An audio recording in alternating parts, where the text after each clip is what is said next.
చూస్ country delight, live better. ఇప్పుడే country delight app ని download చేసుకోండి.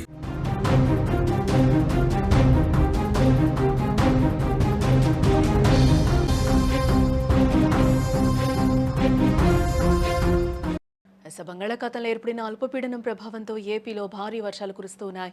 2 రోజులుగా దంచుకొడుతున్నాయి వానలు. ముఖ్యంగా దక్షిణ కోస్తాంధ్ర, రాయలసీమ జిల్లాలో భారీ నుంచి అతి భారీ వర్షాలు కూడా కురుస్తున్నట్లుగా మనకి బ్రేకింగ్ న్యూస్లో అయితే సమాచారం అందుతుంది. ఇటు నెల్లూరు, ప్రకాశం, కడప, అన్నమయ్య, చిత్తూరు, తిరుపతిలో అయితే ఎక్కువగా వానలు పడుతూ ఉన్నాయి.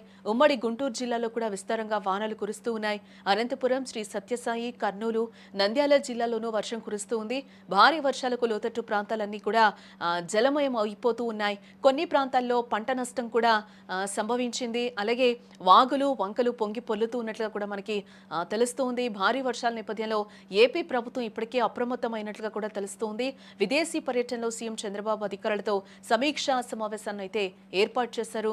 రాష్ట్రంలోని పలు జిల్లాల్లో కురుస్తున్న భారీ వర్షాలపై ఆయన దుబాయ్ నుంచే ఉన్నత స్థాయి అధికారులతో మాట్లాడి యంత్రాంగాన్ని ఇప్పటికే అప్రమత్తం చేశారు. ముఖ్యంగా వర్షాల ప్రభావం అధికంగా ఉన్న నెల్లూరు, ప్రకాశం, బాపట్ల, కడప, తిరుపతి జిల్లాల పరిస్థితిపై ప్రభుత్వ ప్రధాన కార్యదర్శి అలాగే ఆర్టీజీ అధికారులతో ఆయన ఫోన్లో సమీక్షించడం జరిగింది.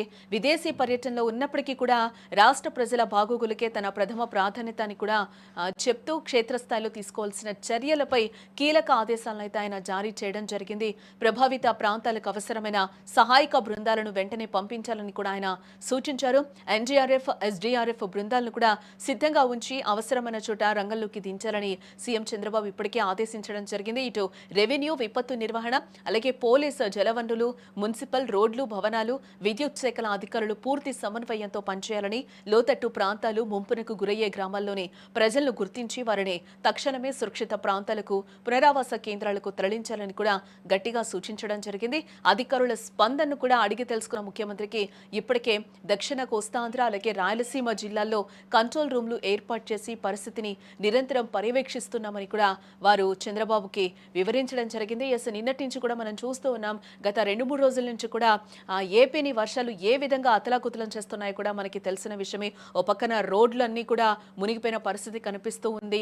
అలాగే తిరుపతి జిల్లాలో నిన్నంతా కూడా వర్ష బీభత్సం ఏ విధంగా ఉందో కూడా మనం చూసాము. కింద తిరుమలలో కూడా ప్రజలు ఇబ్బందులు పడిన సిచ్యువేషన్స్ కూడా మనకి నిన్న కనిపించిన నేపథ్యంలో అక్కడంతా కూడా ఇప్పటికే చంద్రబాబు కూడా సమీక్ష నిర్వహించి అధికారులతో అక్కడైతే ఇప్పటికే అధికారులందరినీ కూడా అప్రమత్తం చేసిన పరిస్థితి అయితే మనకి కనిపిస్తూ ఉంది. అటు స్కూల్ పిల్లలకి, కాలేజెస్ కూడా ఇప్పటికే సెలవులు కూడా ప్రకటించారు.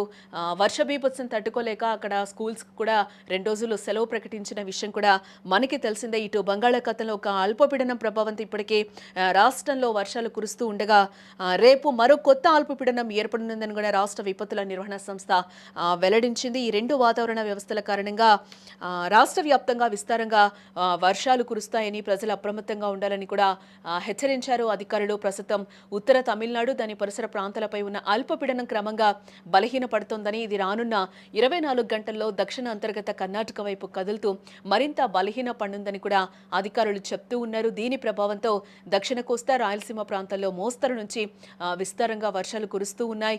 ప్రకాశం, నెల్లూరు, కర్నూలు, చిత్తూరు, తిరుపతి జిల్లాల్లో కూడా అక్కడక్కడ భారీ వర్షాలు పడే అవకాశం ఉందని కూడా చెప్తూ ఉన్నారు. తీరం వెంబడి గంటకు 30 నుంచి 50 కిలోమీటర్ల వేగంతో బలమైన ఈదురుగాలులు వీచే అవకాశం ఉందని కూడా అధికారులు హెచ్చరిస్తూ కూడా ప్రజల్ని అప్రమత్తం చేస్తూ ఉన్నారు. దక్షిణ అండమాన్ సముద్రం దానిని ఆనుకుని ఉన్న ఆగ్నేయ బంగాళాఖాతంలో ఉపరితల ఆవర్తనం కొనసాగుతూ ఉంది. దీని కారణంగా శుక్రవారం ఆగ్నేయ, తూర్పు మధ్య బంగాళాఖాతంలో కొత్తగా మరో అల్పపీడనం ఏర్పడనుందని కూడా విపత్తుల నిర్వహణ సంస్థ చెప్తూ ఉంది. ఈ నేపథ్యంలోనే ప్రజలందరూ కూడా అప్రమత్తంగా ఉండాలి అని కూడా చెప్తున్నారు. మత్స్యకారులు వేటకు వెళ్లొద్దు అంటూ కూడా అధికారులు ఇప్పటికే అలర్ట్స్ కూడా జారీ చేస్తున్నారు.